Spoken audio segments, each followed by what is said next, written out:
Did you know that podcasting is the new gold rush? Companies like Apple, Google, and Amazon certainly know that it is, and that's why they're wanting more podcast shows from interesting and beautiful souls just like you. Christine Blasdale is the author of the #1 Amazon bestseller, Your Amazing Itty Bitty Podcast Book, and she wants to help you get your very own podcast out into the world. So to book a free podcast strategy session with Christine, visit ChristineBlasdale.com. Again, that's ChristineBlasdale.com and schedule a consultation. And trust me, you'll be happy that you did.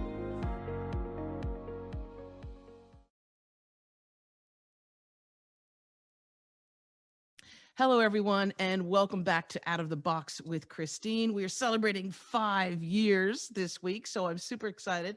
And my guest today to help us celebrate, I guess you'd say, is Derick Van Ness. And Derick is a wealth strategist and founder of Big Life Financial. He's also the author of What Would the Rockefellers Do? How the wealthy get and stay that way, and how you can too. And today we're going to be covering wealth consciousness, abundance consciousness for the entrepreneur who may be just getting started, but also how we can tap into that wealth abundance within us. So welcome to Out of the Box, Derick. I'm so happy to have you with us. Really excited to be here, Christine. This is going to be a really fun show today. Well, when we're talking about one of my favorite subjects, which is money and abundance and success. And as someone who for many years kind of dabbled in like the stock market and never was a big winner, never was a super duper winner. I do remember someone saying never gamble and never do the stock market unless the money that you have is something that you're willing to lose. And so I approached it that way, but I've been looking at the stock market lately and going, what the heck is happening? So what the heck is happening, Derick, with the stocks? Well, it's really interesting. There is, I don't want to say it's like an unseen kind of unforeseen thing, but the reality is bottom line is there's a ton of money that just got pumped into our system, right? I've seen this statistic a couple of times from reliable sources now. There are now 40% more dollars this year than there were 1 year ago. So where are all those dollars going, right? A lot of them are going into the stock market and real estate and a lot of other things. And it's kind of this self-perpetuating thing, but really what's happening, in my opinion, is the beginning of an inflationary period. Like if you look at the stock market during the 80s, and if you know much about history, the 80s was a very high time for inflation, high interest rates, high inflation. That really pushed the stock market. It's not necessarily that the stocks are going up in real value. It's just that people have more dollars, so the dollars are worth less. So if the stock is worth $10 in old money, now it's maybe worth $12 or $14, and that's pushing it up. So it looks like it's going up, but the real value of that money may not be going up as rapidly. And we haven't seen this trickle all the way down. So we're kind of in that in-between stage where the people on the front lines who got a lot of the PPP loans, the SBA loans, a lot of that extra, those big chunks of money, they still have it. So they're able to go out and do a lot of these things. It hasn't come down to real wages for like your regular employee yet. And so the regular employees haven't seen sort of the adjustment for that inflation yet, but it's coming. So I actually think we're going to see those prices continue to rise. And listen, I don't have a crystal ball. I'm not an investment advisor by trade. I'm a wealth strategist, so I don't like try and predict what's going to happen. But the bottom line is more dollars means dollars are worth less, which means things cost more dollars, even if they're the same value they used to be. So I think that's part of what we're seeing right now.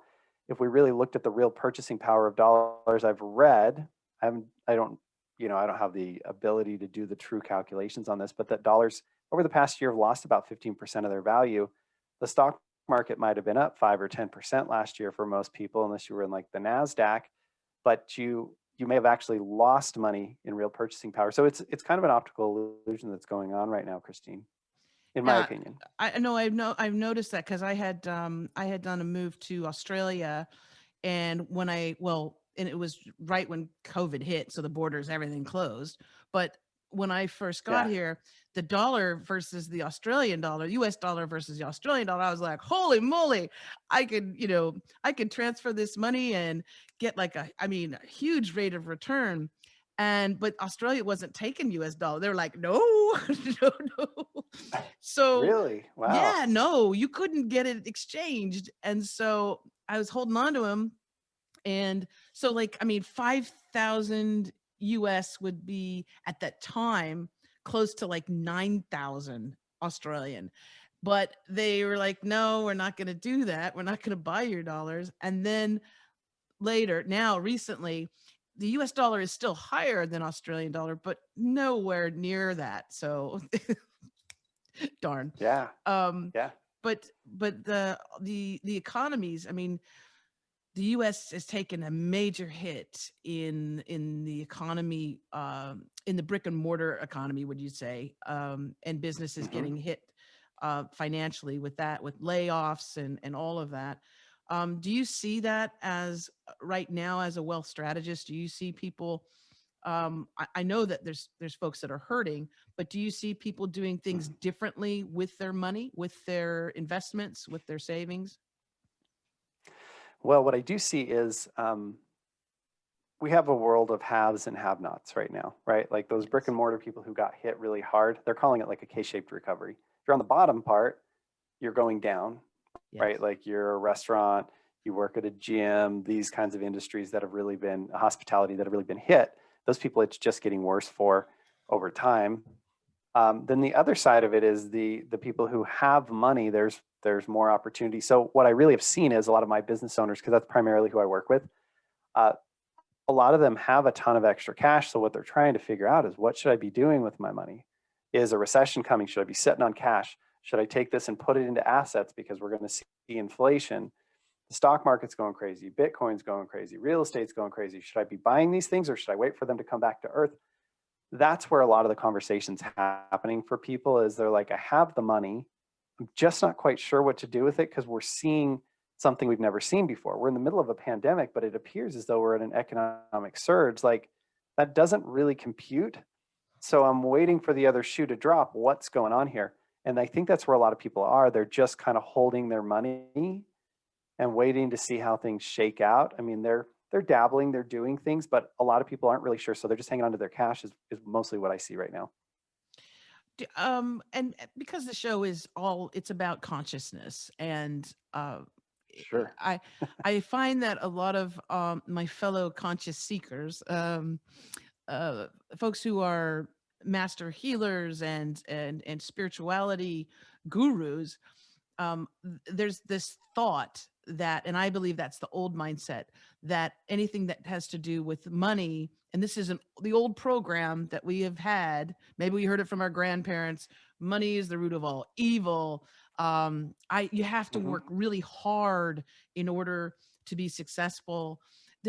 We have some odd mindsets and beliefs Sure. about around money and wealth. Can you talk about that a little bit? Because again, a lot of my fellow spirituality seekers and conscious folk have an issue with money, have an issue charging people even what they're worth. But talk about that a little bit, if you don't mind.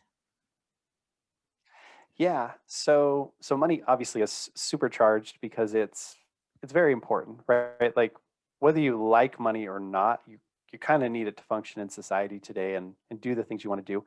Some people that I know who are in the, the conscious communities, like they think of money as a form of energy, right? Like, it's sort of like you gave value and now you've got some energy and you can choose to use that and dissipate that wherever you want. But there's no question that there's a lot of guilt around it. And it kind of makes sense when you think about the history of humanity. There's usually been a couple of people with a lot and a bunch of people with not so much, right? Like, that's just sort of the nature of the beast. And you find that with a lot of things. That's sort of just a natural distribution. We try and balance that out as much as we can, but naturally a handful of people usually rise to the top. So it makes sense that this group down here, especially historically, would feel taken advantage of, and that they're being kept down unnaturally. And in history, I mean, I think that's less now than in a lot of times in history, but historically that's been the case, Yeah. right? There's been a lot of barriers to entry, a lot of things to keep the poor people poor and the rich people rich. So it makes sense that what was passed down to us was that money is evil. It's been gotten through coercion, through manipulation, through power brokering, through all these artificial means that weren't necessarily tied to true value creation. I feel like some of that's been blurred a little bit, but the reality is money doesn't make people good or bad, because some of the richest people in the world make the biggest impact, right? In a positive direction. I think of money more as a magnifying glass. And so this is your chance to look in the mirror and determine who am I really? Like, if I had unlimited resources, or much greater resources, because unlimited can be kind of corrupting for some people. But Right. but if I had much greater resources, like who would I actually be? Would I be more generous, or would I be more of a jerk? Is it just more of a license to take advantage of the situation, or is it a license to have greater impact?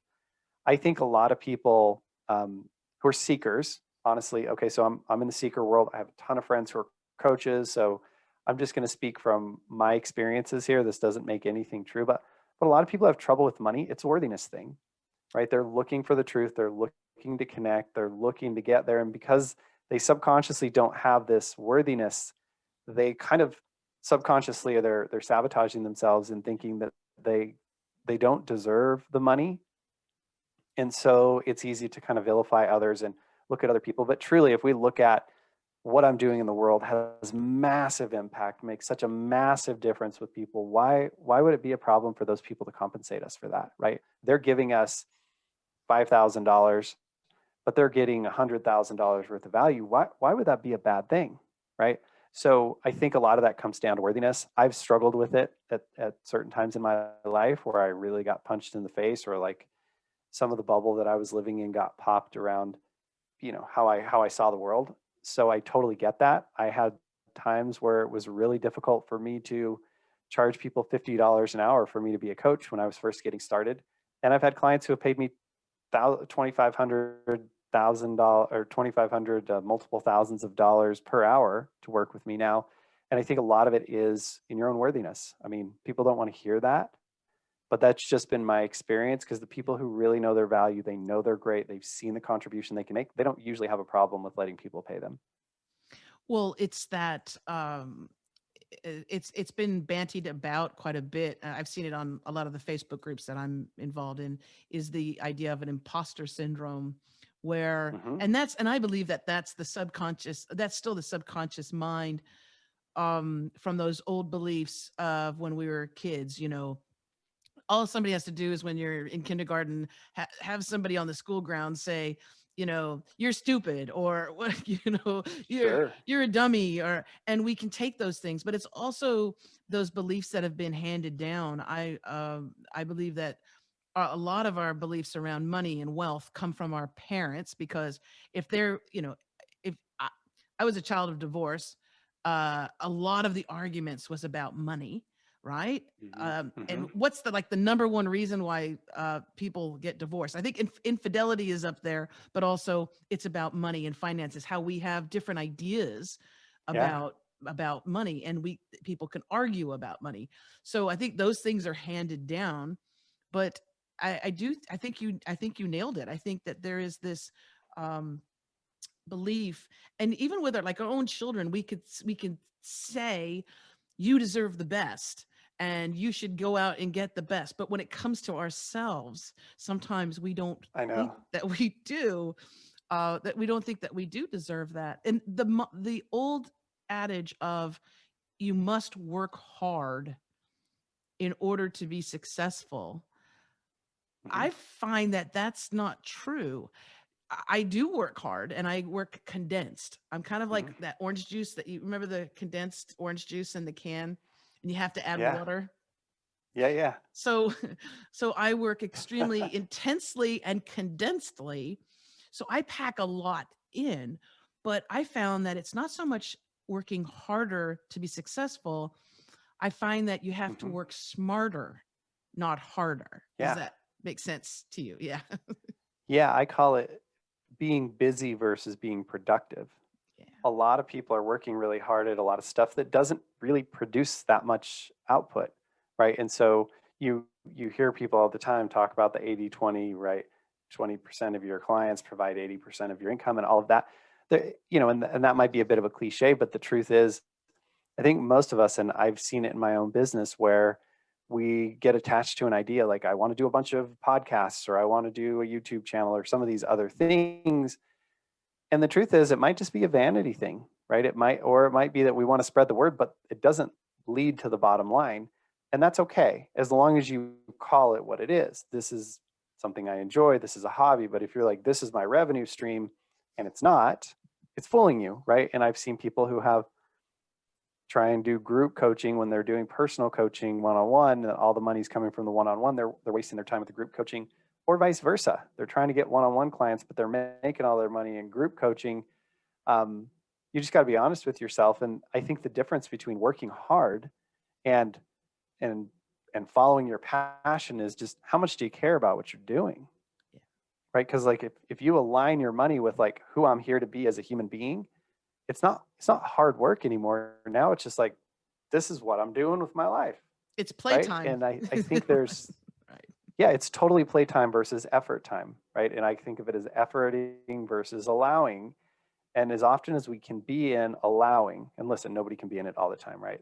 Even the greatest business and everything have their tough things you got to deal with. You got to deal with taxes and accounting and a lot of the financial stuff that I help people with.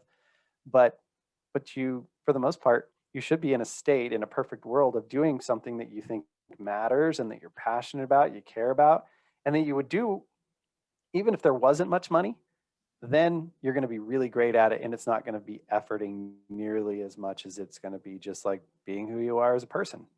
And I think that's kind of the difference, and that's the misnomer around hard work. Well, and it's being in the flow. With the coaching that I do, especially the clients that I have for podcast coaching, I always ask them that question: why do you want a podcast? And they'll kind of look Right. at you like, well, why are you asking me this question? But there are people that it's solely for like a legacy. I've got some clients that are in their 70s and 80. There's one woman that's 90 that wants to do a podcast. And so my question is always why? And they want to, a lot of them want to share their wisdom. It's not a mechanism. It's not a business. And then there are those, totally makes sense. Then there's the others who are panicking a bit because their income has dried up due to COVID. They got laid off, and now they're having to rethink and create their own business.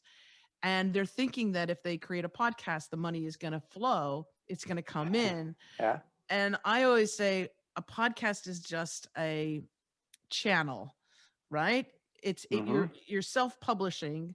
It's like your own TV or radio show, and you can use it to be a business builder, but it's not necessarily going to be your business unless you're like Joe Rogan and you got, millions of downloads and ads and all of that stuff.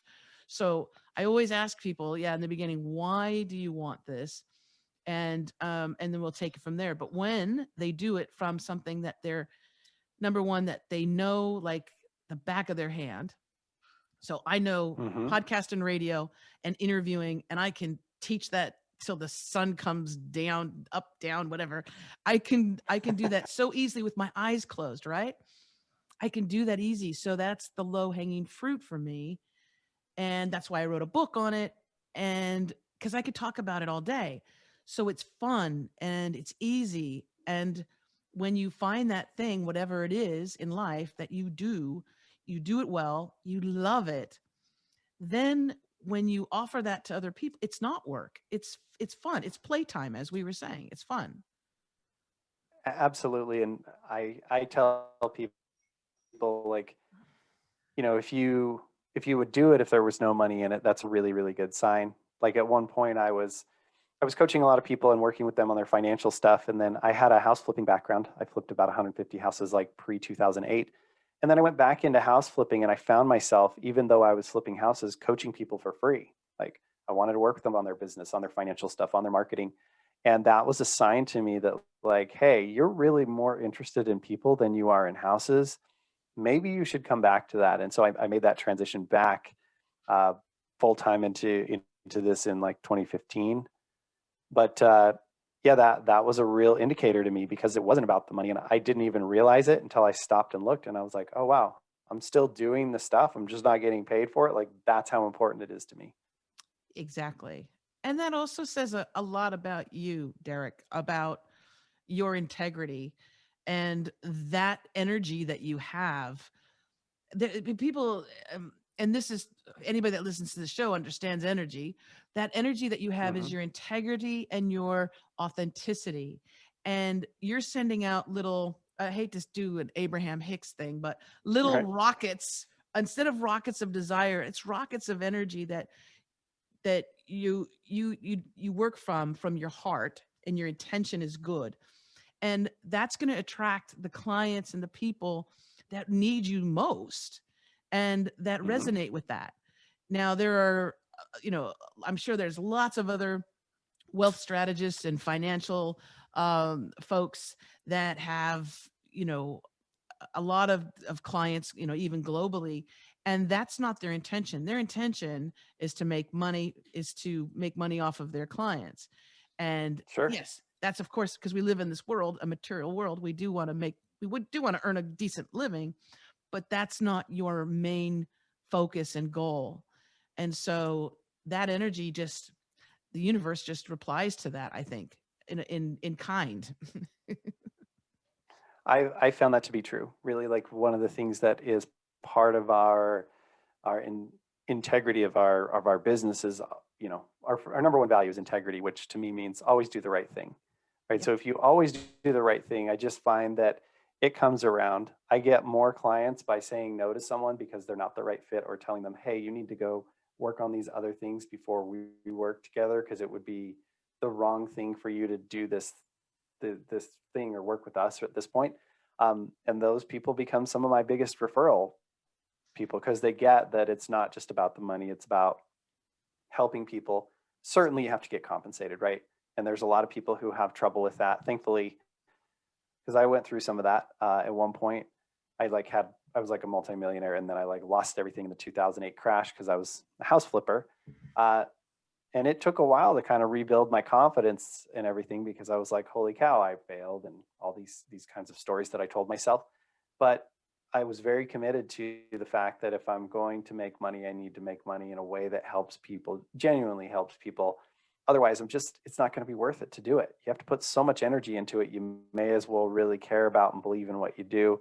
And for me, when it's about the money, as bad as this is to say, like, I'm human, my greed glands swell up, right? And I lose all my power. And when I just stop treating people like a paycheck and I just treat them like human beings, like I would my parents or my sister or my best friend, and I level with them and I do my best to just share what I believe with them, it always works out. And some clients I make, a couple $100 on, and some clients I make $50,000 working with. It, I just try not to treat them differently. I don't even like run the numbers ever on commissions or how much I'm going to make for a client or anything. I just focus on doing the right thing. I block all that part out, and it keeps me from going into that sort of mental space. I get to stay a little bit more in the flow, like you were talking about, of just doing the right thing and listening and really just being present with people. That seems to work for me. So I just done my best to stay in that lane. Well, and the universe responds.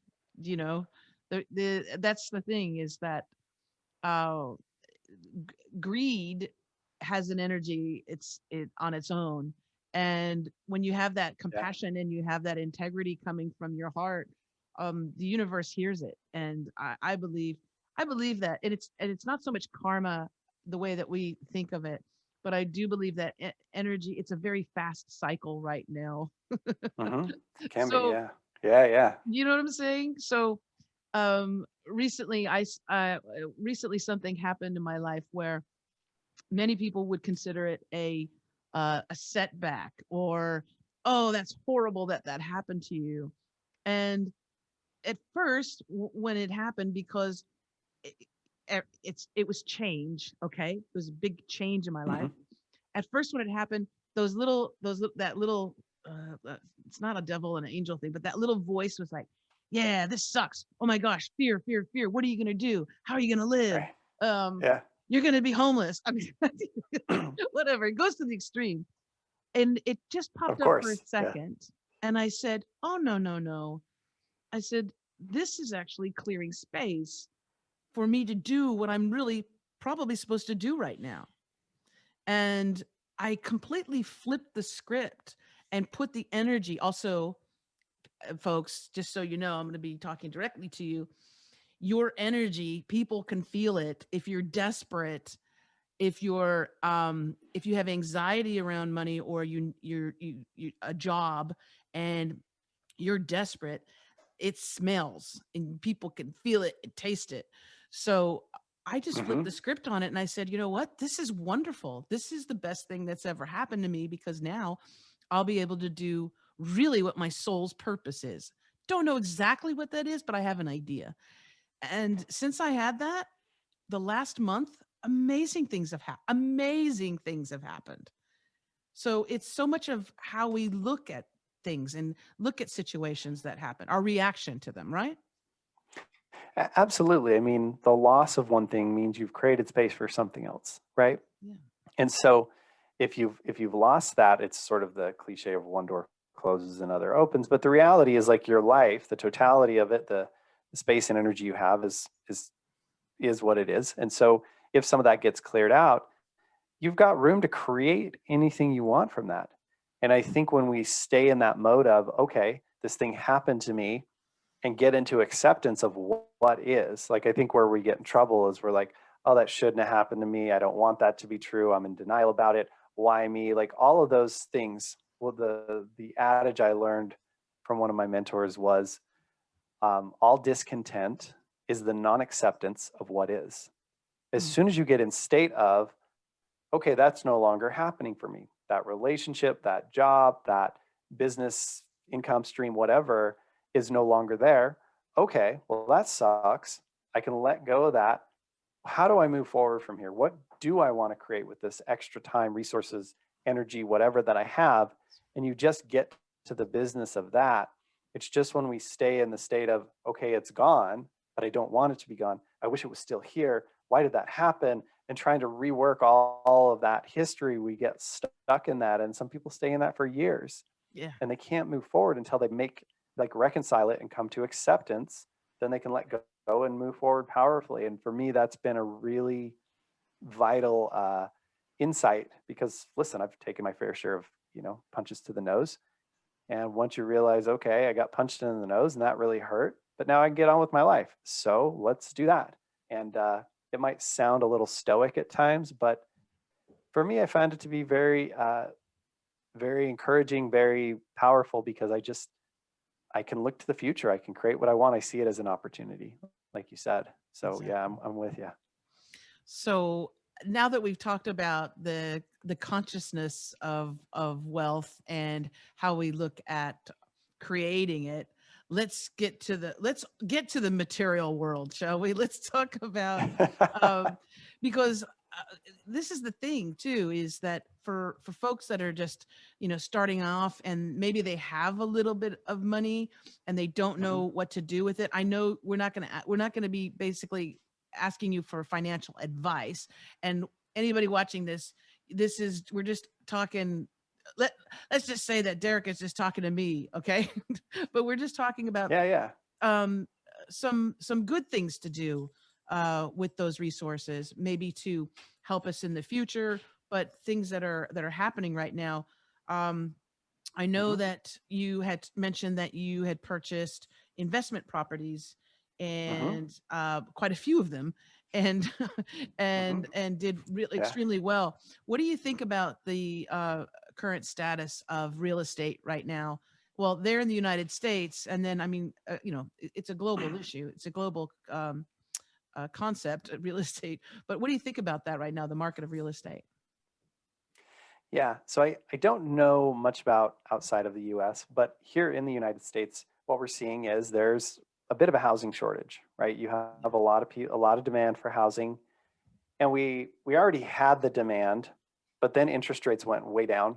They're basically went to zero, right, from the Fed, which means the Fed is where banks borrow money. So if banks can borrow it for zero, they can lend it to you a lot cheaper and still make their profit margin, right? If the Fed's charging 4%, they got to charge a little more than that to you so that they can make their profit. So basically, the Fed went to zero. So banks came down as far as they could to be competitive. And I truly don't think we've actually caught up with that. If you know anything about real estate, you know that to sell your property for, if you want to sell your property, you can only get as much as maybe just a little bit more than your neighbor just sold for, right? They call those comparable properties. And so what happens is you can't just go from, okay, houses are selling for $300,000 in this neighborhood to 500,000 overnight. Even if people would be willing to pay that, the bank won't lend to that because they're like, there's no proof that it's worth it. So you kind of have to go from 300 to 310 to 320 to 330. And each one of those houses takes, 30 to 60 days to close. So interest rates dropped about 6 months ago significantly. And so I think we haven't had a chance for those cycles to go through, because what happens when interest rates go down is your $2,000 a month payment used to buy a $400,000 house, but now it buys a $550,000 house. People don't buy houses based on the cost of the house. They base it on the monthly payment, right? How much can I afford monthly? That determines the value of the house. So we just basically said, well, your whatever payment you can afford, now it just buys a bigger house. So all the value of houses went up, but the appraisers and the banks wouldn't lend on them. So we're kind of still playing catch up in that, I believe. The second thing that's coming is all this inflation we talked about earlier. A lot of people have a lot of money for down payments. And that's for a lot of people, that's the big thing to buy a house, is you got to get together the money for the down payment, not so much the monthly payment. Like in a lot of places, you can buy a house for less than you would rent an apartment that's not as good. It's just you got to come up with the 30, 50, $100,000 down to get into it. So that's what kind of gets people over that hump. Right now, there's big chunks of money being pushed around. So there's a lot more people buying. So I think both of those are pushing the value of real estate right now. And I think as we get into this inflationary period, and listen, this is my own speculation, but I think as the dollars are worth less, it's going to push the houses even higher. So I think even though it feels like we should have had a correction, the $5 trillion that have gotten pumped into the US economy is pumping that up right now. And I don't think it's going to stop. I think it's going to take a couple of years to really like matriculate through and for everything to balance out. So I think for the next 2 to 3 years, we're going to see a continued uptick both in the stock market and in real estate. I could be totally wrong, but just the supply and demand economics side of me says there's not really any other way it can go down. Even if demand just stayed the same, the prices would skyrocket. And if demand goes down a little bit, okay, maybe that curve slows down a little bit, but I think it's still going to continue to rise. I can even see a scenario, and this is just me like thinking Wild West here, but I'll just throw it out there, that if we had a crash, but we simultaneously have inflation, what that would look like is a flattening of the market, not a dip, because the dollars are getting worth less and less and less, but the price value stayed the same, which really means it's going down in value. It just doesn't look like it when you look at the chart. Does that make sense? Yeah. And so I think we might have an invisible correction in the future where that correction looks more like a flattening than it does a dip, but the real value is going to be like of the stocks and everything is going to be decreased because the dollars are worth less. Exactly. So it's going to be a really interesting thing. I could be totally wrong, but that's kind of what I see as potentially happening. Well, and also what I've seen too, because I have, I'm married to a real estate agent here in Australia, but also I have friends that are agents in California, and in particular in Ventura. What I've seen, and this is really because of COVID, is people are leaving, they're fleeing the densely populated cities, metropolises as they are, where people used to go for work, right? People used to live there and they would pay a lot of money in rent. Or if they were able to buy a house, they would pay a lot of money for a house, but it's densely populated. And so they're leaving and they're going to the coast. They're going to they're fleeing to areas where it's not so populated, and perhaps they could get a little bit more bang for their buck. What's happened is Mhm. that the housing prices in those areas have shot up because Yeah. it's supply and demand. How many houses can you build? And especially like in a sleepy beach town, you Right. can't. So there's a huge surge in the values of those homes that are there, because there's not that many to go around. But that's what I've been hearing on the ground as well. And here Yeah. in Australia, it's roughly the same thing. People are leaving Sydney, and Sydney is one of the most costliest places to live. It's so expensive. Housing is ridiculous. A tiny little studio apartment is, it's like New York or Tokyo, I think. But they're leaving. They're leaving in droves, coming to quieter places, less people. Yeah, I've seen it happening. I have a lot of clients who lived in New York City and now they're like out on the Jersey Shore or the suburbs and have moved out to some of those places. So I think it's definitely happening. And there's just a reshuffling in general, Christine, because I think it was already happening where a lot of people were working remote. And when you don't have to deal with the commute further out, then it becomes more appealing to live further out, right? Especially people with families, like people who are young and single or go out a lot, they want to be where the action is and some of that. So there's always going to be some demand for that. But they were also competing with a lot of families where mom and dad don't want to have an hour and a half commute each way into Los Angeles. So they now they can move further out because they don't have to worry about the commute. And I've even heard that like in places, and I don't know much about this, but places like Montana, they've seen a big surge of people moving there because if you don't have to come into work, why pay San Francisco prices? Go live in Montana in the mountains, right? On a ranch or something for 1/10 as much money and twice as much land and a bunch of other things. And depending on where you're at in life, that's appealing to certain people. So I do think we're going to see a reshift on a lot of those types of things as people work remote. And I think, like you said, COVID didn't start this. I think it accelerated it 10 years. Yes. Well, and also the amount of entrepreneurs. I've noticed in the last 5 years an explosion of entrepreneurs who, they can work from home. And a lot of women, especially Hmm. moms, women with children, Yeah. and women who also have they did the corporate thing. They did they were an employee for many years, and they're now just branching out on their own, and they can do that from home. So they don't need to do that commute. That's why radio is suffering, because there's not as many people doing that commute. And terrestrial radio it's all that channel surfing during those drive times. So Yeah. I radio didn't think about that. across the country in the US, especially, even big, public radio networks are suffering because there's not that many people. Also, there's this thing called podcasting and YouTube, and people are getting their information.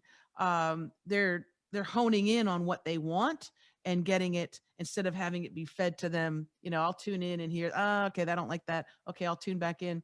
But yeah, it's amazing what's happened. So many different industries have been hit by it, impacted, and yet also people are adapting and now working more and more from home.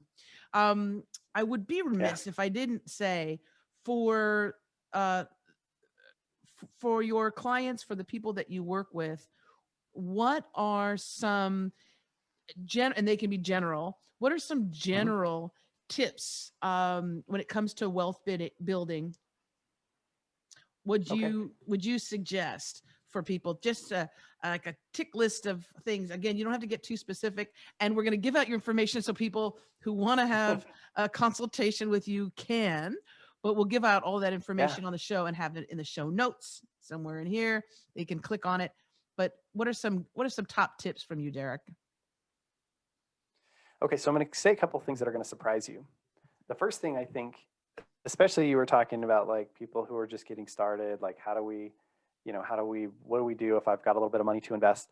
I truly believe the first thing you should invest in is your skill set and your relationships, Hmm. right? Specialized training, so that you're really, really good at things. Because what that allows you to do is earn more money. Even if you're in a job, if you can get really good at something that's going to get you promoted, get you a pay raise, get you onto projects that are going to build your skill set even further so you can get that next job.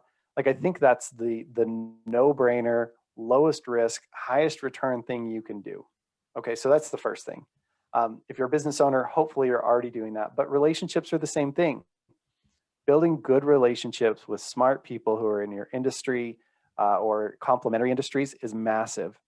No matter what industry you're in, having other people who are running around in your circle who know, like, and care about you is incredibly valuable. It will open the doors up to so many things. So I think if you invest in those two things like that, nobody ever talks about it. You know why? I don't make any money if you do that. Nobody makes any money by telling you invest in yourself, right? Except for coaches who sell the training. But it's so true. It's so true. Absolutely. Yeah. So true. that's the first thing. Yes. The second thing I would say is, if you're being successful and you're making some good money, taxes are very expensive. I spend so much time helping people save money on taxes. And if you have like certain types of businesses, if you have a tech business, a construction business, anything related to medical or engineering or whatever, we help a lot of businesses get research and development credits back. These guys are getting between $20,000 and $100,000 back on a 3-year look back. It's just all free money. Tons of people don't understand how to write things off. There's 5 or 6 things that almost anybody can do. Learning how to pay your kids out of your business, how to rent your home out using something called the Augusta rule. If you own commercial real estate, there's something called cost segregation and bonus depreciation. There's like a ton of these things that every one of them, they're not like silver bullets. It's like 5 or 10 grand here, 5 or 10 grand there, 5 or 10 grand here that you're saving, but it really adds up. And most people are just totally missing it. Another big one is if you're paying yourself out of your business and you're paying all salary, you should be taking a lot of that income more than likely as dividends. And you'll talk to your CPA about that to make sure that's the right choice for you. But what you do pay yourself in dividends, you save the self-employment tax. So that's 7.5% less you pay on those dollars, which if you're like a dentist and you make $250,000 and you pay yourself a salary of $100,000 and you take $150,000 as dividends, like that's going to save you over 10 grand in taxes. So it's a pretty big deal. And so that's the second thing, is make sure you're not overpaying in taxes, because it can get really egregious, especially in the Californias and the New Yorks and some of these high income tax states. Yes. In California, if you're in the top income bracket, you're paying 49% taxes. So it's serious. And then the third thing I would say is, I think, so I would put investing in your business with investing in yourself. The third thing that's kind of unorthodox that I would say is, if you've got credit card debt, it sounds crazy, but paying down credit card debt is a guaranteed 12, 17, 29%, whatever you're paying on that credit card, it's a guaranteed rate of return. There's zero risk. It's absolutely money that's going to stay in your account. Sure, it doesn't come in as an income stream, but it also doesn't go out the trap door, right? So closing up the trap doors where all that money's flowing out of your account is the same as earning new dollars on the front end. So those three things are like, nobody talks about them. Super, super, super valuable investments in good tax strategy, paying off credit cards, and investing in your skill set and relationships. And then once you get beyond that, my rules for investing your money, because it's going to be different for everybody, is invest in things you know about. Because when you know about stuff, your chances of success are way better. Yeah. Things you care about. We talked about this earlier, but like when you care about stuff, you pay attention, you put energy into it, you put a lot of things into it, so your outcomes are way better. And things you have some degree of control over. A lot of people who are like stuck in the stock market, and for business owners, I'm not a huge fan of the stock market unless you're a professional investor, right? Because most people don't know anything about it. They don't care unless they have money in there, and they have zero control. If the market crashes tomorrow, and I think everyone got a taste of this about a year ago, if the market crashes, what do? You got two choices. You either sell and guarantee those losses, or you ride it out and hope it comes back up. Neither one of those is empowering you as a human being. Not right? at all. So much, yeah. So much of my barometer, when people say, should I do this or should I do that? I ask them, how does it make you feel? Everybody talks about return on investment. Nobody talks about return on emotion. What's the whole point of money? to increase your emotions and your quality of life. If more money equals lower quality of life and lower emotional happiness, impact, feelings, it's a bad trade. The whole reason you want money is for that fulfillment, that satisfaction, that happiness, whatever it is. If it's taking you the other direction to have more dollars in the bank, don't do it. Don't do it. It's a bad trade. You're doing the wrong thing, in my opinion. So, so we teach a system called the money maximization model, which helps people to build up money in a place where it always goes up and it's tax efficient. So they can build it up without it burning a hole in their pocket.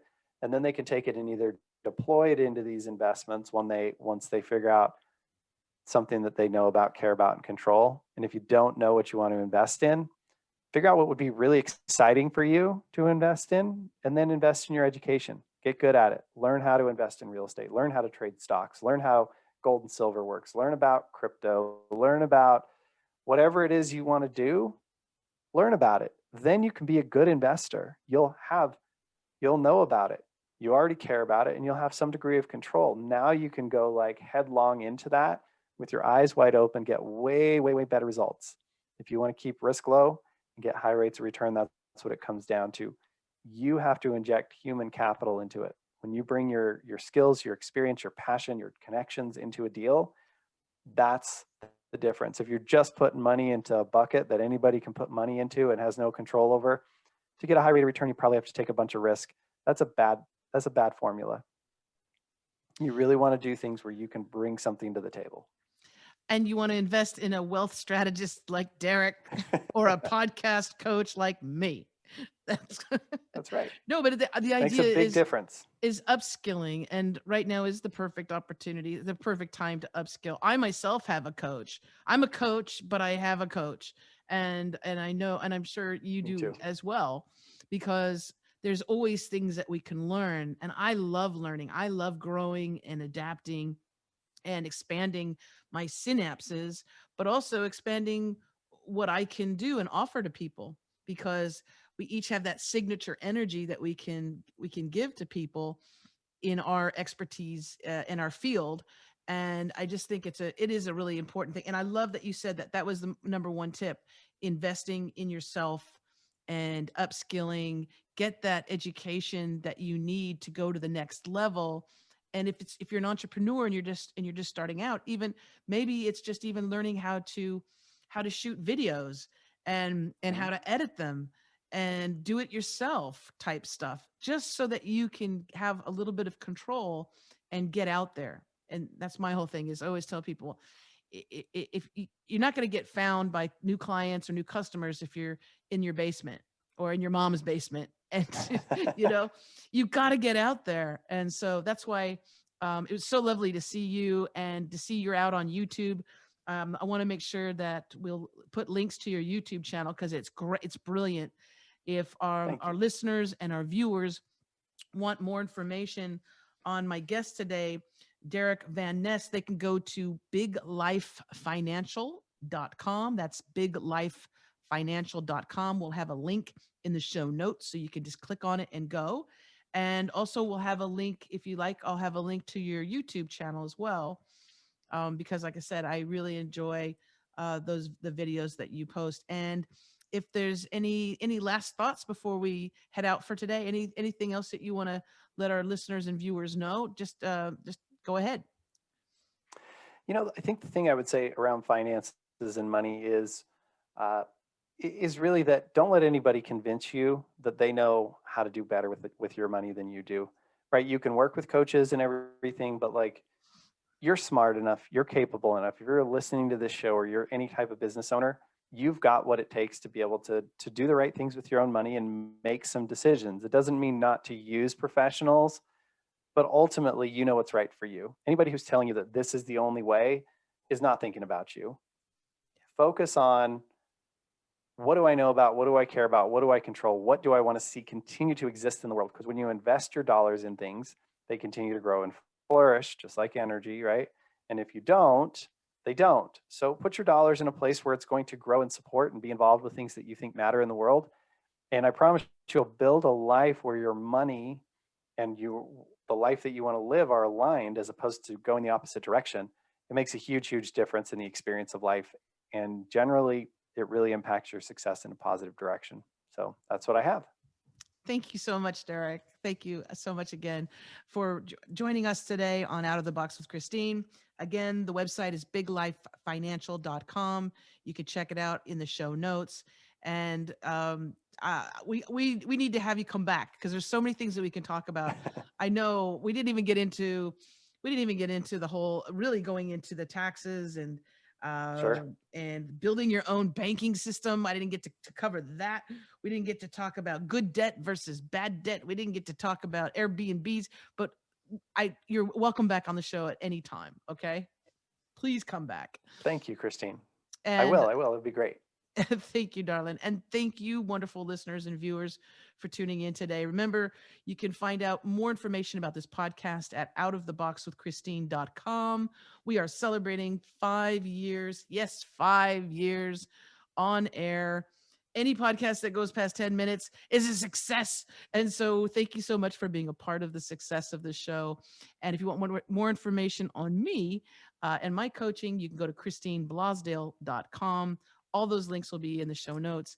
But thank you so much again for tuning in. And if you don't want to miss another episode, you want to make sure you subscribe to this podcast on Apple Podcasts, Spotify, Pandora, iHeartRadio, Google, and also the YouTube channel. That's where I love, because I love to see the comments in the YouTube channel. So please do subscribe and be notified of upcoming episodes. All right. Until next time, as I always say, remember to think outside that damn box. Bye for now.